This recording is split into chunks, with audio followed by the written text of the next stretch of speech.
a gennaio. Per il nemico siamo semplici gentleman. È tempo di ricordargli chi sono i Kingsman. La nobiltà nasce dal sangue.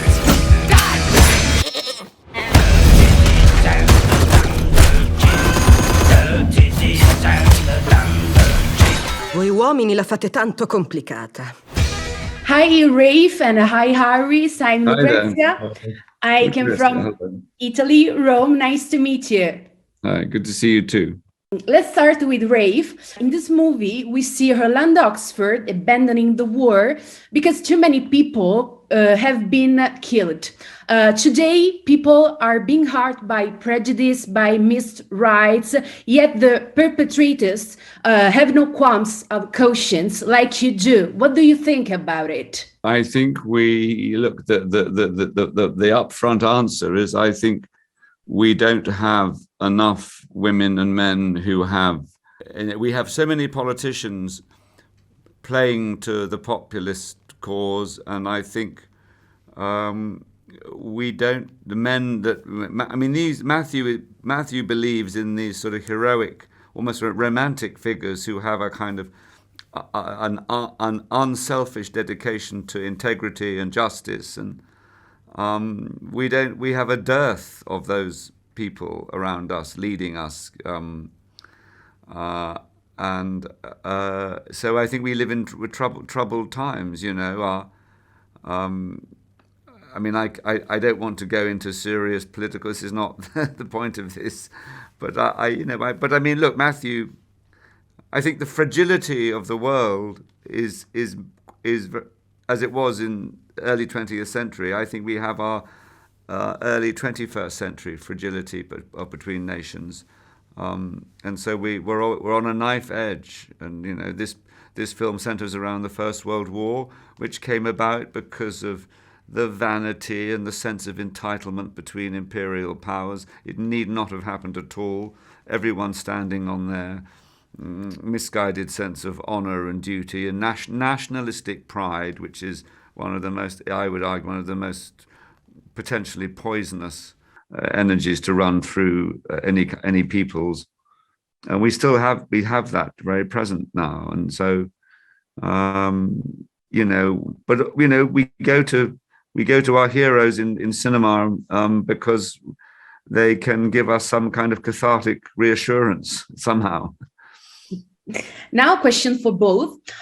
In a world where there is a toxic masculinity, what does being a gentleman mean to you? And have you had a role model who taught you how to be a gentleman?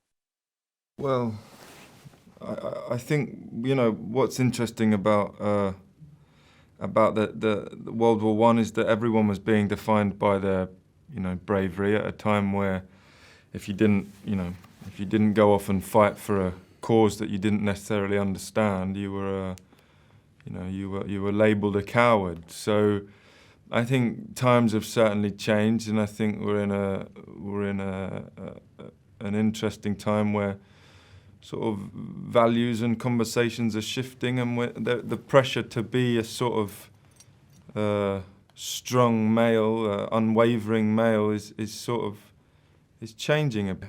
I myself almost joined the military when I was 17, and my drama teacher at the time sort of, you know, for me, I thought it was something that was going to define me and give me this sort of sense of courage and structure, but really it wasn't necessary for me to go off and do that. And I think there's many other important things that we can be doing to be defined as gentlemen, you know, or whatever it may be. Well, we have one of our, probably a writer, a British writer called Rudyard Kipling, who wrote in the late 19th, early 20th century, now probably not at all popular because he was very much a child of empire, but was a beautiful writer. His actual writing, in terms of his prose, is beautiful English, but he wrote, I wish I could quote it, but there's a very famous poem called If, And in it, he basically describes the quality that makes a man, which in this, we'd like to think these days it would be a man or a woman, because I think the qualities are right for either gender. But it's all about, if you accept failure in your life and you get off and start again, you keep your head when those around you are losing theirs, you can talk to kings, you can talk to ordinary people, you can, whatever comes at you in life, you have the courage and the strength to carry on and pick yourself up. And if you fill every minute of your life with something worthwhile, you'll be a complete human being. And so in that one poem, which I don't know if it's in Italian or not, but it's probably a bit outmoded now, but I still think it carries a lot of value as a kind of, within, I don't know how many lines, 14, 20 lines, it carries a sort of little code about having humility in life, about, going forward, making things, and then if it doesn't go, but you have the strength of character to continue whatever life throws at you. I think also the idea of a gentle person, let's say, whatever their gender, is a kind of notion of service and a regard for others, and also I think a sense of what is right action, what is just, which is always an infinite, what is the right thing to do in any. But I mean, I think it's even a good beginning to even have that question for yourself. What is the right thing to do in this moment? And just to have that little thought at the back of your head. In your opinion, what relevance can this story have today? And I think you see in this story, you see horrendous loss of life and a father wounded by a family tragedy, and realizing that the right thing to do sometimes is to take on the forces of evil. Who are the good guys? Who are the bad guys? Who are the people doing the right thing?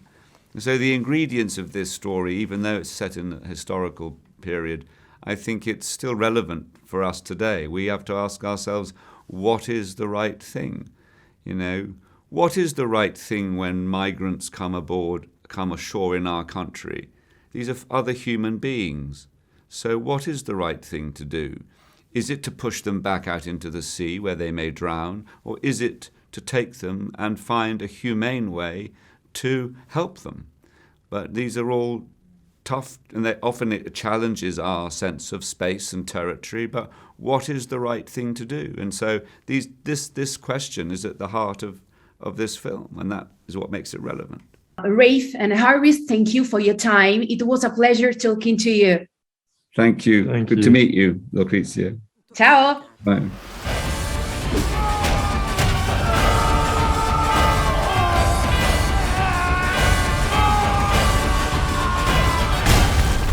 Sarà un godimento ucciderti.